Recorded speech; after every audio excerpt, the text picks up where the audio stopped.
بسم اللہ الرحمن الرحیم۔ السلام علیکم ورحمۃ اللہ وبرکاتہ۔ ناظرین کرام، آج میں آپ کے ساتھ جمعہ کے دن اللہ الصمد کا خاص وظیفہ شیئر کرنے جا رہا ہوں۔ اس عمل کی برکت سے اللہ آپ کے گھر سے رزق کی تنگی کو ختم کر دے گا اور آپ پر رزق کے بند دروازے کھول دے گا۔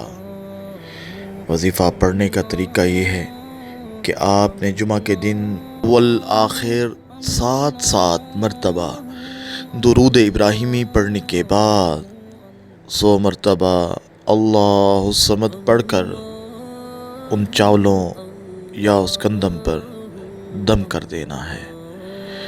جس گندم یا چاول پر آپ نے یہ عمل کیا ہے اس کو دوبارہ اسی گندم میں ڈال دینا ہے، یا اگر چاول لیے ہیں تو دوبارہ چاولوں میں ڈال دینے ہیں۔ اس عمل کو آپ نے صرف ایک ہی دن کرنا ہے۔ اس وظیفے کو پڑھنے سے اللہ آپ کے گھر سے رزق کی تنگی کو ختم کر دیں گے، رزق بارش کی طرح برسے گا اور پورا سال آپ کے گھر سے رزق ختم نہیں ہوگا۔ اللہ تعالیٰ رزق کے بند دروازے کھول دے گا اور آپ کے لیے رزق کے وسیلے پیدا کر دے گا جن کے بارے میں آپ نے کبھی تصور بھی نہیں کیا ہوگا۔